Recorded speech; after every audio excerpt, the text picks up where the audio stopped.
Hello दोस्तों, आप सभी को गुलाब जामुन जैसी मीठी मीठी नमस्कार। और उसी के साथ आप लोगों का स्वागत है आईपीओ के लव ट्रायंगल शो में। आज के दिन हम एक और मेनलाइन कंपनी का पूरा कच्चा चिट्ठा खोलने वाले हैं, बेसिक से लेके एडवांस तक। इस बार जो कंपनी अपना आईपीओ लेके आने वाली है वो होने वाली है क्रिस्टल इंटीग्रेटेड सर्विसेज, जिसके बारे में हम पूरी की पूरी बेसिक से लेके एडवांस डिटेल में स्टडी करने वाले हैं। अगर मैं स्टार्टिंग में इसमें अपने पर्सनल डिसीजन की बात करूं तो ऑलमोस्ट सर्टेन है कि मैं इस आईपीओ को इजीली अवॉइड करने वाला हूं अपने हर फैमिली मेंबर के अकाउंट से। बट अगर काफी अच्छा सब्सक्रिप्शन देखने को मिल जाता है तो ज्यादा से ज्यादा मैं इसे रिटेल कैटेगरी में अप्लाई करने का प्रोग्राम कर सकता हूं। बट जो भी मेरा फाइनल डिसीजन होगा वो मैं आप लोगों को टेलीग्राम चैनल पर अपडेट कर दूंगा। टेलीग्राम चैनल का लिंक आपको डिस्क्रिप्शन में मिल जाएगा। और उसी के साथ साथ आप लोगों का जो भी डिसीजन हो एक बार इस वीडियो को देख लीजिएगा, समझ लीजिएगा, फिर अपने माइंडसेट और अपने रिस्क रिवॉर्ड रेशियो के अकॉर्डिंग अपने फाइनेंशियल एडवाइजर से कंसल्ट करके कोई फाइनल डिसीजन बनाइएगा।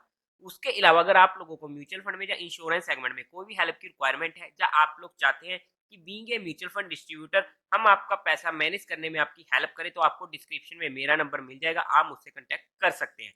अब अगर हम कंपनी की बेसिक डिटेल की बात करते हैं तो 2000 में ये कंपनी इनकॉर्पोरेट हुई थी, मतलब कि एक अच्छा खासा एक्सपीरियंस कंपनी के पास हो चुका है। अगर हम इसके काम की बात करते हैं तो ये प्रोवाइड करती है फैसिलिटीज मैनेजमेंट सर्विसेज। अगर हम इनकी वाइड रेंज ऑफ सर्विसेज की बात करें तो उनमें आ जाता है housekeeping, sanitation, landscaping, gardening, mechanical, electrical and plumbing services, waste management, pest control, packet cleaning and other services, जिनमें आ जाते हैं production support, warehouse management and airport management. Company offer करती है staffing, payroll management, private security, man guarding and catering services को भी।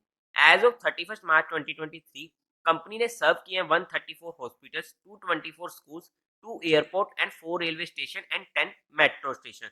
और उसी के साथ साथ ये ऑफर करते हैं कैटरिंग ऑन सम ट्रेन।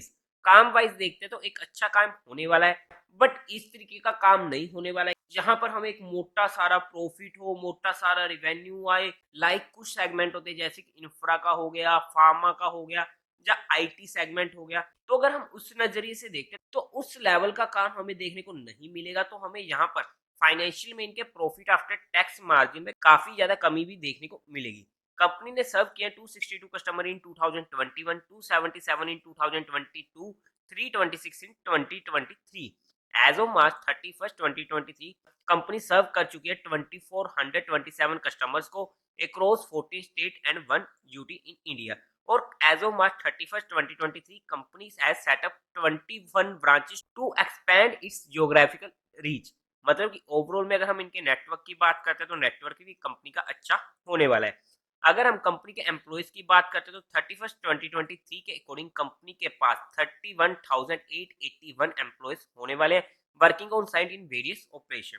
अब अगर हम आगे बात करते हैं यानी कि कंपनी के टेंटेटिव टाइम टेबल की, तो वहां पर ये आईपीओ ओपन होने वाला है 14 मार्च को, क्लोज होगा 18 मार्च को, अलॉटमेंट होगी 19 मार्च को, रिफंड मिलने शुरू हो जाएंगे 20 मार्च को, आपके अकाउंट में क्रेडिट हो जाएंगे शेयर अलॉटेड 20 मार्च को। टेंटेटिव लिस्टिंग डेट होने वाली है 21 मार्च की। आगे अगर हम देखते हैं तो फेस वैल्यू रहेगी 10 रुपीज पर शेयर की। प्राइस बैंड होने वाला है 680 टू 750 रुपीज पर शेयर का। 20 शेयर का एक लॉट होने वाला है। टोटल इशू साइज है 300.13 करोड़ का, जिसमें से फ्रेश इशू होगा 175 करोड़ का और बाकी रिमेनिंग 125.13 करोड़ का होने वाला है ओएफएस, यानी कि 125 करोड़ का माल प्रमोटर्स बेच के निकलने वाले हैं। बीएससी एनएससी दोनों पर ये आईपीओ लिस्ट होने वाला है। अब अगर हम इसके कोटा की बात करते हैं तो वहां पर क्वालिफाइड का 50% का, रिटेल में 35% का, एचएनआई में 15% का। लोड साइज में रिटेल कैटेगरी में एक लोड 20 शेयर्स का होने वाला है जिसकी अमाउंट पड़ेगी 14,300 रुपीज की। स्मॉल एचएनए में 14 लोड्स के लिए अप्लाई करना पड़ेगा मिनिमम, जहां पर अमाउंट पड़ेगी 2,02,000 रुपीज की। बिग एचएनए में मिनिमम 70 लोड्स के लिए अप्लाई करना पड़ेगा जिसकी अमाउंट पड़ेगी 10,01,000 रुपीज की। अगर हम बात करते हैं आगे इनके प्रमोटर्स की तो वहां पर Prasad Minesh, Nita Prasad, Sally Prasad, Shubham Prasad and crystal family holding private limited company के प्रमोटर होने वाले हैं। प्री इशू होल्डिंग थी इनकी ऑलमोस्ट 100% की। अब अगर हम कंपनी के मेन मुद्दे की बात करते हैं यानी कि कंपनी के फाइनेंशियल की, तो वहां पर सबसे पहले टोटल एसेट 2021 में थे 338 करोड़ के, जो इंक्रीज होते होते first 6 month of 2024 financial year तक पहुंच चुके हैं ऑलमोस्ट 450 करोड़ की अच्छी ग्रोइंग रेट होने वाली है। रेवेन्यू की बात करते हैं 2021 में था 474 करोड़ का, नेक्स्ट ईयर 554 करोड़ का, 2023 में 710 करोड़ का, और पहले 6 मंथ में 455 करोड़ का अच्छी ग्रोइंग रेट है। प्रॉफिट आफ्टर टैक्स 16.65 करोड़ का प्रॉफिट था 2021 में, नेक्स्ट ईयर 26.15 करोड़ का, 2023 में 38.4 करोड़ का, पहले 6 मंथ में 20.56 करोड़ का, फिर से अच्छी ग्रोइंग रेट होने वाली है। नेटवर्थ 183 करोड़ की, रिजर्व एंड सरप्लस में 170 करोड़ का कैश अवेलेबल है। टोटल बोरिंग्स कंपनी के पास होने वाली है 103 करोड़ की। ओवरऑल अगर हम इनके फाइनेंशियल्स देखते हैं तो अच्छे फाइनेंशियल हमें यहाँ पर देखने को मिल रहे हैं, कोई दिक्कत नहीं है। बट दिक्कत आई इनके प्रॉफिट आफ्टर टैक्स मार्जिन में, जो हमें काफी ज्यादा कम देखने को मिल रहे हैं। बट सेगमेंट ऐसा है तो वहां पर हमें प्रॉफिट आफ्टर टैक्स कम देखने को मिलेंगे भी। बट अगर हम आगे कंपनी के ऑब्जेक्टिव की बात करते हैं तो वहां पर सबसे पहला आ जाता है इनको रीपेमेंट करनी है अपनी कुछ बोरिंग्स की। सेकंड, फंडिंग चाहिए वर्किंग कैपिटल रिक्वायरमेंट के लिए। थर्ड, इनको फंडिंग चाहिए कैपिटल एक्सपेंडिचर के लिए ताकि ये न्यू मशीनरी को परचेज कर सके। Fourth, general corporate purpose. अब अगर हम कंपनी के फंडामेंटल्स की बात करते हैं तो वहां पर मार्केट कैपिटलाइजेशन इनकी होने वाली है 998.99 करोड़ की। ईपीएस प्री आईपीओ 33.33 का, पोस्ट आईपीओ 29.42 का अच्छा है। पी प्री आईपीओ 21.45 का, पोस्ट आईपीओ 24.3 का। रिटर्न ऑन इक्विटी 11.7% का ओके ओके है। रिटर्न ऑन कैपिटल एम्प्लॉयमेंट 16.97% का अच्छा है। डेट इक्विटी रेशियो 0.58 कंफर्टेबल है। रिटर्न ऑन नेटवर्क 11.21% का ओके ओके है। प्राइस टू बुक वैल्यू 4.49 की। प्रॉफिट आफ्टर टैक्स मार्जिन 4.56 का काफी कम है। ओवरऑल में अगर हम कंपनी के फंडामेंटल्स की बात करते हैं तो ठीक ठाक फंडामेंटल हमें यहाँ पर देखने को मिल रहे हैं, मतलब कि ना ही ज्यादा बुरे हैं ना ही ज्यादा अच्छे हैं।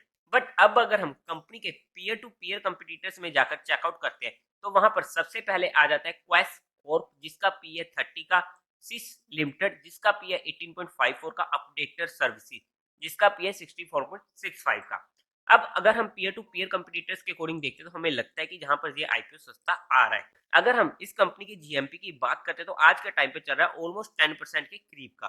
बट अगर हम वैल्यूएशन वाइज चेकआउट करने की कोशिश करते हैं according to 2024 financial year data, तो ये आईपीओ फुली प्राइस होने वाला है। मतलब कि ना तो सस्ता आ रहा है ना ही महंगा आ रहा है, ठीक ठाक सी वैल्यूएशन पर आ रहा है। और किस तरीके से जाती है डिमांड, देखो डिमांड से ज्यादा आज के टाइम पर सबसे ज्यादा जो मार्केट का चल रहा है मूड मोल खराब, जिसकी वजह से मेरा ऑलमोस्ट डिसीजन बन चुका था कि मैं इस आईपीओ को अप्लाई नहीं करूंगा। क्योंकि वहां पर अगर कोई काफी अच्छा आईपीओ है जिसमें हमें 30 to 40% के लिस्टिंग गेन की उम्मीद हो, तो वहां पर ऐसी मार्केट में जब आईपीओ मार्केट का मूड काफी ज्यादा बिगड़ा हुआ तो वो आईपीओ हमारे लिए थोड़े से सेफ होकर काम करने लायक हो जाते हैं। बट ऑलरेडी ऐसे आईपीओ जहां पर हमें 0 to 20% के लिस्टिंग गेन की उम्मीद हो और आईपीओ मार्केट का मूड माहौल बिगड़ जाए तो वहां पर हमें दिक्कतें हो सकती है। तो वहां पर हमें बीइंग अग्रेसिव होकर ही किसी भी आईपीओ के बारे में कुछ भी सोचना चाहिए।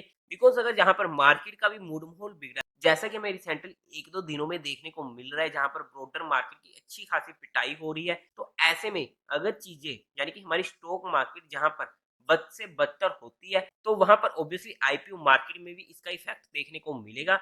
जिसकी वजह से जब तक थोड़ा सा आईपीओ मार्केट का मूड माहौल नहीं सुधरता है तब तक के लिए जो ऐसे नॉर्मल से आईपीओ हो रहे हैं मैं थोड़ा सा अवॉइड करने की कोशिश करूंगा, जिसकी वजह से अभी तक मेरा डिसीजन ऑलमोस्ट ना आए। बट फाइनल डिसीजन मैं आप लोगों को टेलीग्राम चैनल पर अपडेट कर दूंगा इसके फाइनल डेट पर।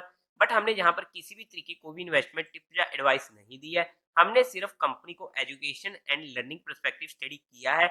आपको कोई भी काम करना तो एक बार अपने फाइनेंशियल एडवाइजर से कंसल्ट करके ही कीजिएगा।